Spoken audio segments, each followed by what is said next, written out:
Is a Mayor Confidential on Thanksgiving evening, 2023. And we are very, very happy to have you with us for this edition because we are, as you know, testing out this format to see what would be the best kind of a show to follow America's Mayor live. And actually, I think this is going to become at some point a call-in and more of a panel discussion show. But since this is Thanksgiving night and everyone but Ted and I has the night off, we're going to discuss a little football tonight because we were talking about football on America's Mayor live. And I'm not going to say I'm a football expert. I'm a baseball expert, but I know more about football than most people. And but I haven't paid attention to the season that much because my Giants aren't there. When my Giants are good, then I know everything that's going on because I'm getting ready for the Super Bowl. But when they're not, I get very, very depressed and very upset. I get more upset about football than baseball. It's really amazing. Maybe because every game means more. You know, they play 16 games now. 17. That's ridiculous. You should play an even number of games. They play only 17 games. So you lose one, it's a big deal. So right now, I don't pay attention much to the AFC. Don't get mad at me, please. I pay much more attention to the NFC, and the only thing that came up here is the AFC. I don't know why, but okay. There should be a button next to the AFC that says NFC. I know. I'm going to look in a minute. I was only making fun. Yeah. So the best team in the AFC, at least on record, appears to be the Ravens, right? They've got a 727. I know, right there, a 727 percentage. Does that reflect? You follow football more than I do, but I'm going to start doing it now because we're getting near the playoffs. Does that reflect? Does it reflect reality? Are they in fact the best? They have the best record, not by a lot. I mean, the Chiefs are 7-3, the reigning Super Bowl champions. They did recently get beaten by the Eastern Division NFC Eagles, a close game. The Dolphins are at 700, 7-3. The Browns are in second place, but are 7-3, and the Jaguars are 7-3. So you've got 1, 2, 3, 4, 5 teams in the AFC with a 700 percentage. Does that reflect the best teams? Sometimes it doesn't. You know, sometimes it doesn't reflect the best teams. The most points have been scored by the Dolphins, but the Ravens are 1 point behind, and the Ravens' defense seems to be better. Yeah, I would say the AFC is pretty wide open. There's a number of good teams. The Dolphins, of course, the Chiefs, and don't write off the Bills. Right, the Bills, they're 6-5, and so people, I think, expected a lot more from the Buffalo Bills this year.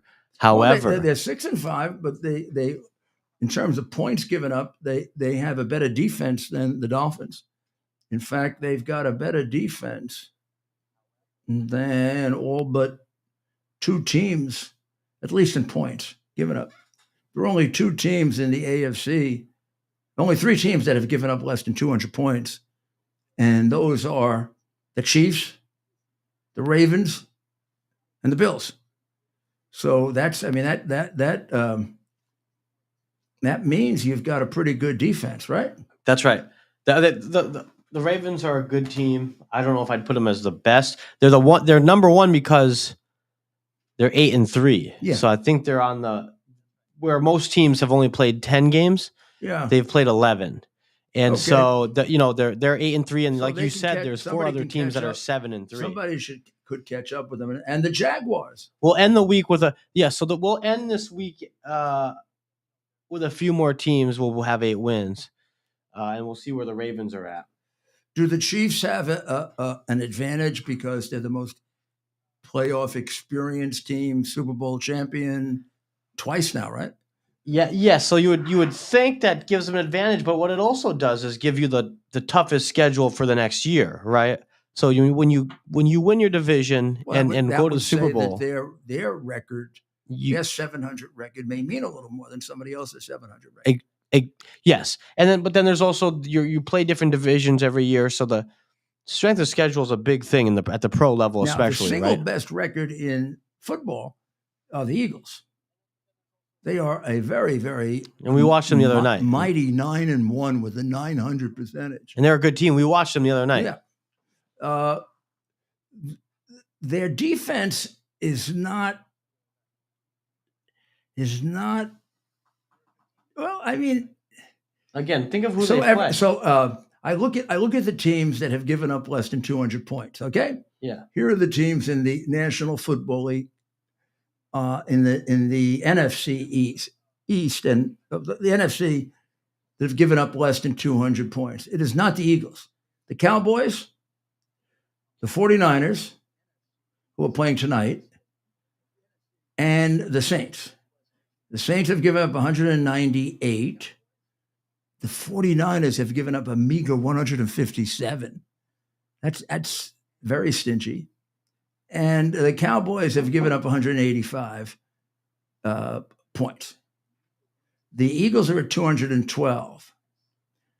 And their points for 273, which makes them about third or fourth. Their most impressive statistic is their win-loss statistic. Yes. Not their other numbers. Yeah. But hey, that's at the end of the day, that's what you're chasing wins and Super Bowls. So we're looking at the teams that are going to make it in the NFC who are in contention right now. Eagles, Cowboys, right? Yep. Commanders and Giants, forget about it.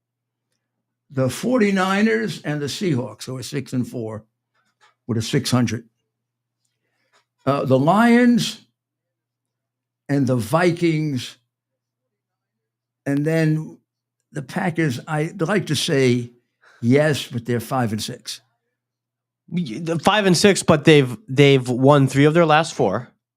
They have this young quarterback in Jordan Love who seems to be progressing week by week, right? But can they catch? It's not about catching the Lions as it is making it as a wild card team. And they're on the bubble. NFC South. The best team in the NFC South are the Saints, and they're only 500. Exactly. So the Packers are chasing for the wild card right now, and we'll see. The Lions could keep losing. But look at that wild card spot. You have a bunch of teams that, like you said, the Seahawks are what, 6-4?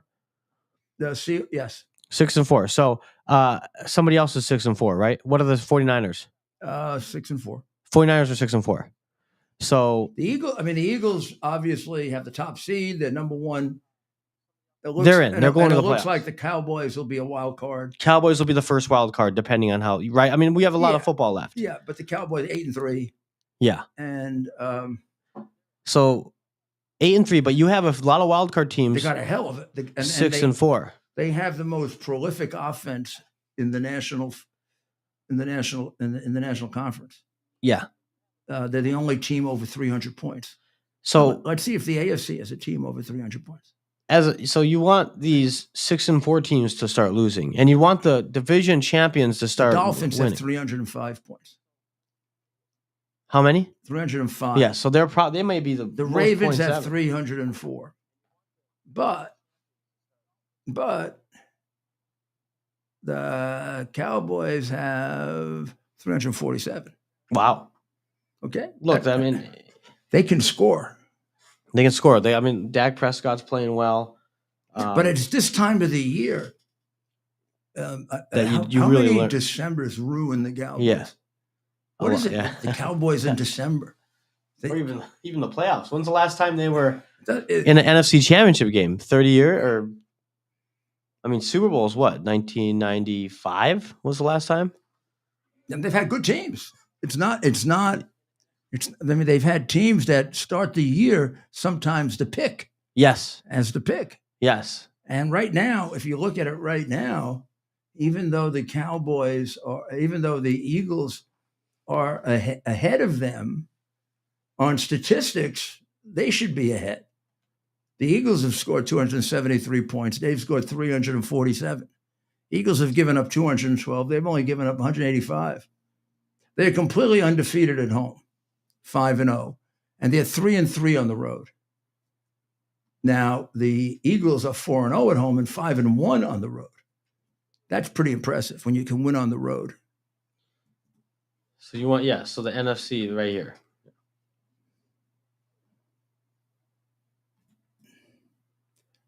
So are we picking anybody yet, or is it too early? Are we what? We're going to pick somebody, or is it too early? It's pretty early. If we had to take somebody, I would take the Eagles right now. But look, Green Bay's, I'm a little biased, but Green Bay is coming on strong at the right time, right? And you want to peak, right, Mayor, at the right time in the NFL. I don't want a homie. I know it's tough. I don't want a homie here. I could tell you the Giants are going to win. Because it's sports, I have a lot more leeway, right, than in politics for being a homer. You can be a little bit more of a homer in sports than in politics. Green Bay is 5-6. 5-6, 2 big wins. You saw them today. There's no Rodgers or no Bart Starr or Brett Favre. But you just mentioned Lawrence Taylor, right? 1982 against the Lions, Thanksgiving Day. It was his coming out party for the nation, right? Lawrence Taylor. Maybe you just saw that in Jordan Love today, right? Yeah, but young quarterback. He really showed out. The Giants didn't win the Super Bowl until 86. 86? Okay, 4 years later. Yeah. So okay, good luck 4 years from now. Well, if we can be consistent. I'm talking about now. Who do you like now? Okay, I would say the Eagles. I think the Eagles are just all around. They're coming off a Super Bowl appearance, good coaching. They got a strong quarterback. I think star players, right? I do think the Eagles have exceptional desire because of the loss. When I watched the game with the Kansas City Chiefs, I saw a team with more desire than the Chiefs. Sometimes that happens to the team that wins. That's why teams very rarely repeat as Super Bowl winners. The winning uses up a lot of the desire. And I think the Eagles have a tremendous desire. I mean, they weren't going to lose that game to the Chiefs. It was preordained that they were going to win that game. So we're going to have to see. It is too early to pick. But I mean, do you want like an outside pick? Like who could surprise? So these are the playoffs. The Cowboys would not be a surprise if they won, because the Cowboys are right there. In many ways, even though they're not in first place, they really are the second best team in the National Conference. They really are the second. Yeah. First of all, they're tied with the Lions at 8-3. They have scored a hell of a lot more points than the Lions. They've given up a hell of a lot less points than the Lions. They look like a much more powerful team than the Lions. I mean, they've got the second best record in the league, tied with the Lions, except numbers much more impressive. But look at Green Bay. First team out on the bubble. Green Bay, 5-6. You have the Seahawks at 6-4. The Vikings are now 6-5. So the Vikings play the Bears this weekend. The Seahawks are playing right now. They're down 14-3 to the 49ers. So they're about to be 6-5. So there's a chance, Mayor. If the 49ers win, that'll be their third in a row. Yes. And they'll be starting to get into the elite. They'll go to 8-3. Exactly. They'll be right, like you said. They'll be right there. You'll put them there in that right group of top teams. They'll be right. Lions are not elite. They'll be right there with the Lions and with Dallas. But I've watched both teams play. I haven't watched all of them play. I really think the Cowboys are a better team than the Lions. Sure. I'm willing to put the Eagles and Cowboys in the kind of the top tier for the NFC. If the 49ers play well tonight, we'll end up watching the second half. Put them there too. Lions are in that second group. And I'm telling you, the Lions are there. Look at the Vikings. The Vikings are 6-5, but they lost their starting quarterback, right? Mm-hmm. They have this backup quarterback. So the future doesn't look bright for them. Where the Packers are kind of trending the opposite way. If this were a campaign, right?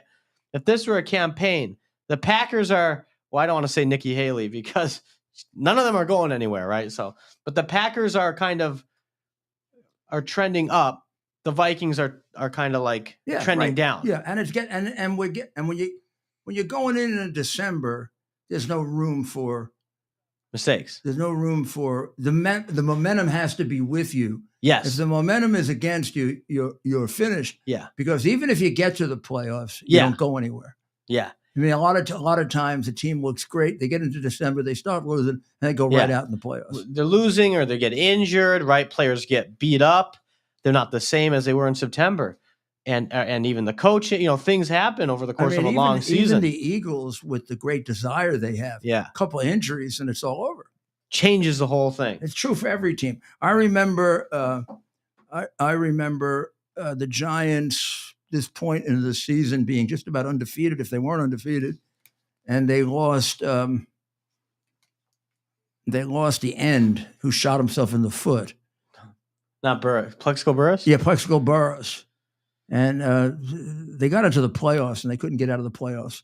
I mean, it just was over because Manning relied. I mean, that was the team that beat the undefeated Patriots. It was the year after.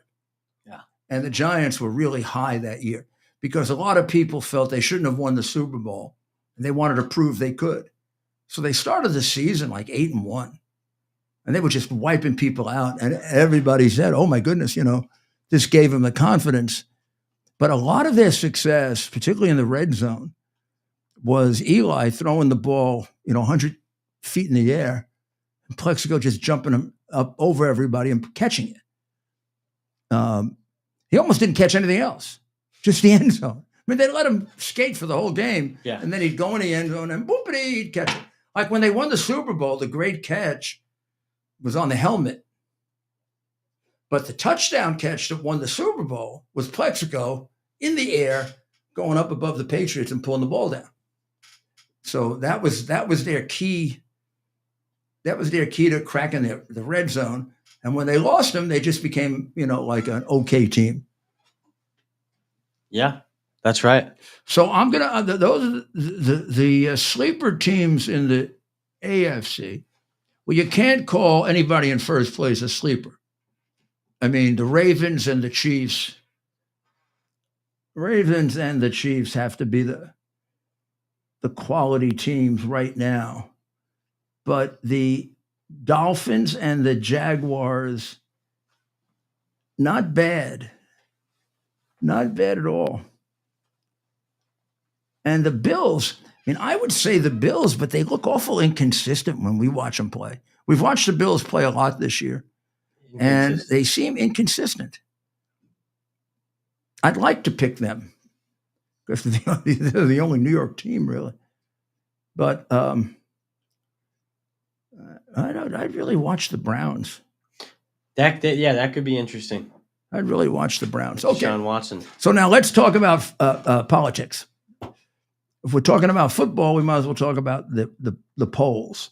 So you gave me the impression just now that as a Trump supporter and a very avid Trump supporter, you're a little worried about Nikki Haley. No, it sounded that way.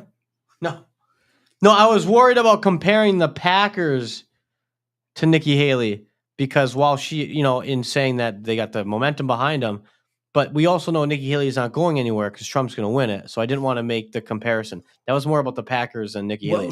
Not worried about her at all. If I'm Ron DeSantis, I'm worried about her because if I'm Ron DeSantis, I'm still trying to get, anyone but Trump donors, right? Ron DeSantis had them for a while. I talked to a good friend, you know who it is, who is a very big DeSantis supporter.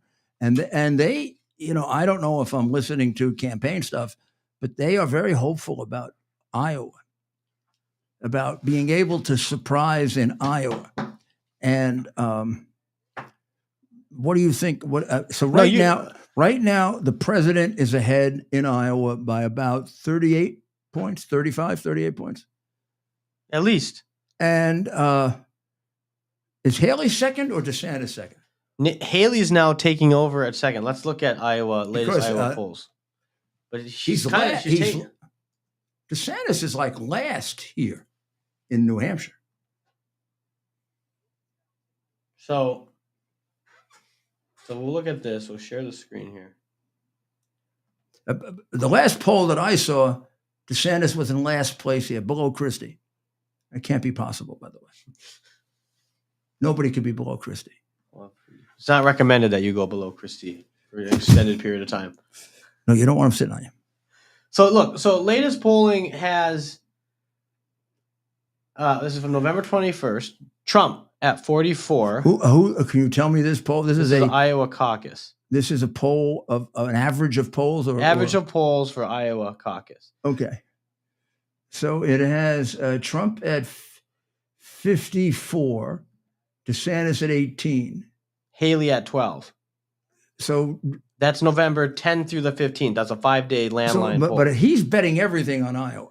Yeah. She's betting everything on New Hampshire. This one has her, DeSantis and Haley tied. This is the poll. Well, that would be bad for DeSantis because Iowa is a must-win for him because he's effectively given up New Hampshire, I think. Look at this one. He doesn't seem to have any traction here in New Hampshire. Is this Iowa also? To be fair, though, these are Trump-aligned polls. What does that mean? This is Fabrizio and Associates, right? Yeah. Make America Great Again PAC, which is fine. Fabrizio is one of the best in the business, but of course, about Fields of Freedom? We're going to want to show DeSantis. It's. What about Fields of Freedom? Who the hell are they? Don't know who they are, but I like that poll. Well, they have them at the same. They have them tied. They even have better numbers for Trump. Better numbers for Trump and better for Haley. They've got him up by 27 rather than 24. Trafalgar Group. That's another Trump aligned, at least historically, Trump aligned. Look at how DeSantis and Haley are just neck and neck. But like you said, Haley has been spending her time in her home state, South Carolina. It seems like she thinks she can do well in New Hampshire, where DeSantis has put all of his marbles in Iowa. I don't know. Who knows what he had to do to get Kim Reynolds? He got the governor to endorse. He got that. He's got that. He gave him $95,000. He got the 95 grand. He's got the $95,000 preacher. That's an expensive preacher. I think so. I mean, wow. But is it when you're trying to get, supposedly it's the biggest endorsement in the first state for president of the United States? He's endorsed everybody that lost a nomination in the last 12 years. But they win Iowa.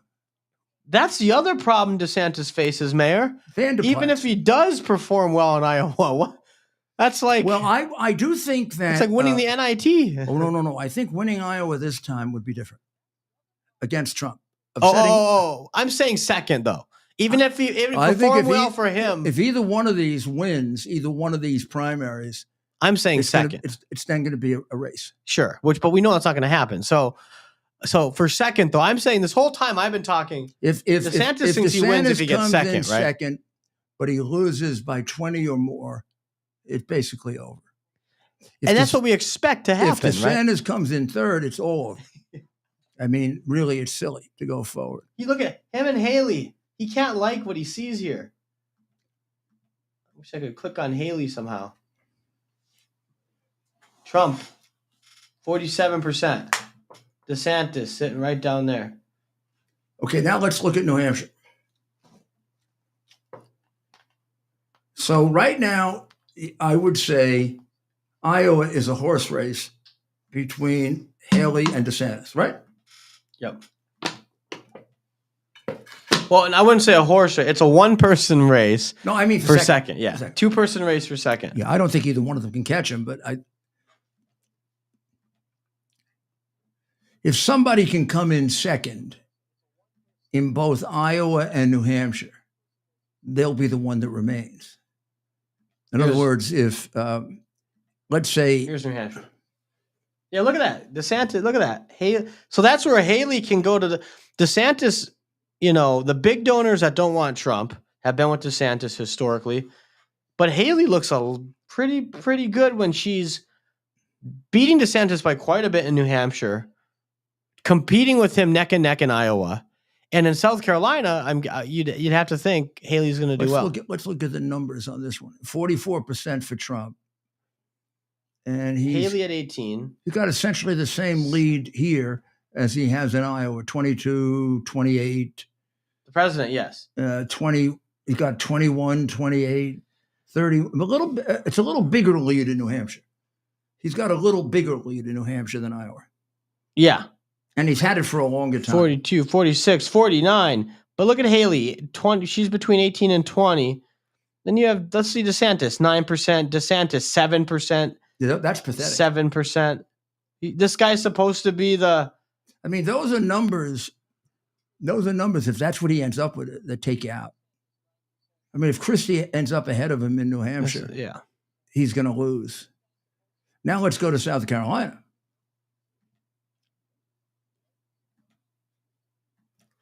Unless somebody has a surprising showing in one of these here, it'll be over before you get to South Carolina.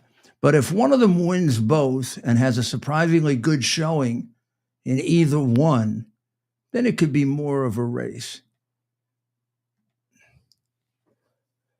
Because this is where he could knock her out. I mean, this is where Trump could knock her out. I mean, yeah. Look, South Carolina, Trump 49, Haley 19. He's actually doing better in South Carolina than in New Hampshire, or he's beating her by more in her home state than he's beating her in Iowa or. Not good. What's your home state? You were governor. She can't be a very. You're the hometown. Now, what kid. has happened since Scott dropped out?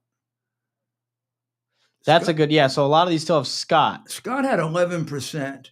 Do we have a poll with Scott out? Because Scott's been out about a week and a half, right? It's been a while, you'd think, but they still include Scott. None of these have. So that's where Haley's going to really think. So let's say from Scott, she picks up. Well, Scott had as much as 11, as little as 7. What do you think she gets? Maybe half of his vote? Maybe less. Well, a lot of Scott people were Trump people. I mean, Scott was exactly. Scott was very. I mean, Scott is sort of like a little like Ramaswamy. She doesn't get much of a bump, but she obviously gets something. And does she? Do you see it? 1 or 2 points. Yeah, she'll get something from it, right? There'll be some South Carolina, but not a lot. In South Carolina, I'm talking. Yeah, she'll get some voters in South Carolina. But for South Carolina, for South Carolina to be important, she's got to do something in the earlier states. DeSantis is getting smoked in South Carolina. We should see Florida, right? We should check Florida.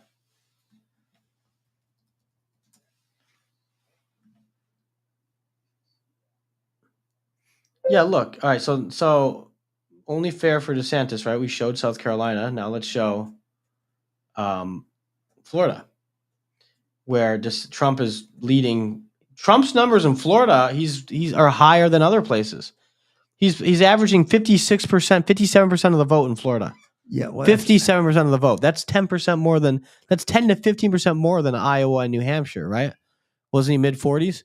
Yeah. Look at this. 57%. And this isn't a full field of people. DeSantis, 20%.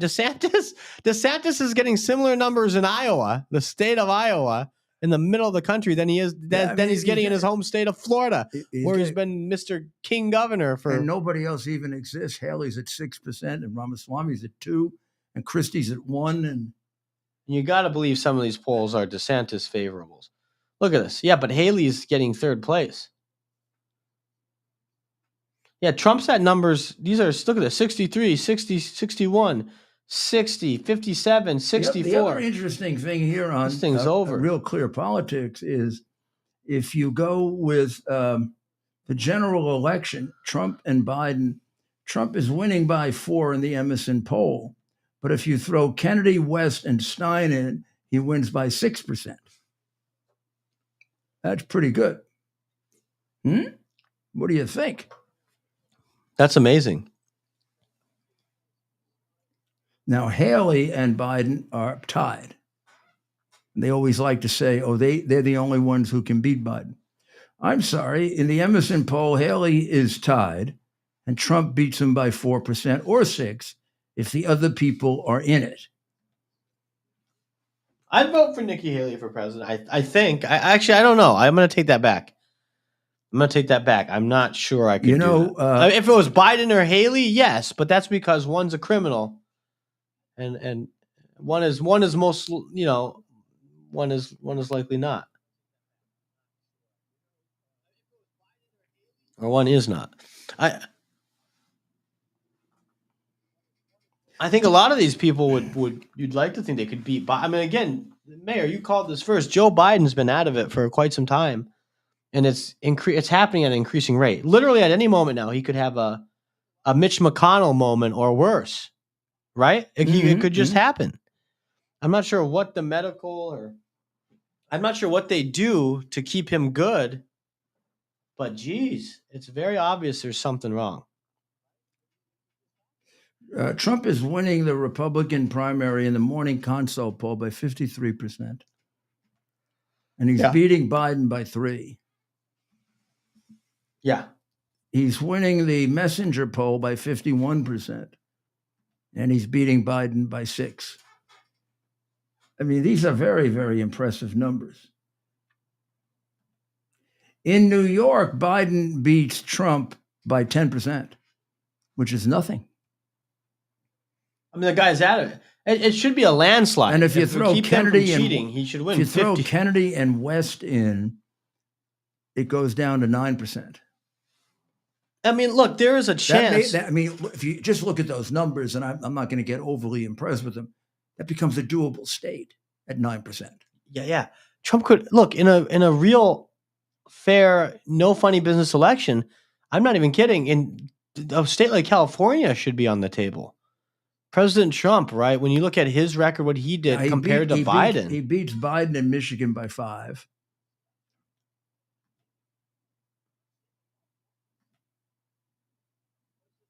His disapproval rating is 17, down 17. Emerson College, Trump 42, Biden 36.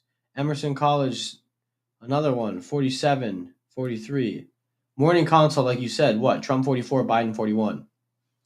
Harris poll, November 15th to the 19th. Trump 43, Biden 37.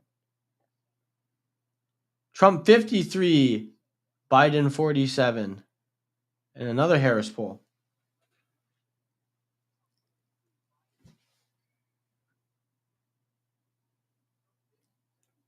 You go to California Republican primary, he beats DeSantis by 52%. How much? 52%. He beats him by? Yeah. And he beats DeSantis in Republican primary in Iowa by 36. DeSantis, That's the Iowa State Civics poll. I wonder how mad DeSantis is at some of these people. And you pointed out to me before where I was trying to blame a consultant for a decision a candidate made. At the end of the day, it comes down to the candidate. Of course. And every decision that's made, it says he or she has to live with. So you can't blame. Although I'm telling you, I without naming names, I know some of the people around DeSantis, and they have a track record now of royally screwing races. In this case, I don't think DeSantis was. Look at the guy. The guy was never gonna beat Trump, right? But it almost seems like they've ruined him for the future. They've hurt him. They've hurt him. They've hurt him. What's hurting him more now is that Haley is beating him. Yeah. I mean, to lose to Trump is not. I mean, there's a good chance. Trump is the monster of the Republican Party. Right? Even when they had DeSantis as the guy, even then they knew it would be 50-50, right? Even when Trump was in trouble. Yeah. And then we're not talking about us because we always knew he's going to win. Yeah. I mean, we told the president a year ago. Yeah. I've told my friend who wanted to go for DeSantis, you're wasting your time. I mean, you're wasting your time. And at that point, I thought he would do better. Yeah, exactly. I thought he'd make a race of it.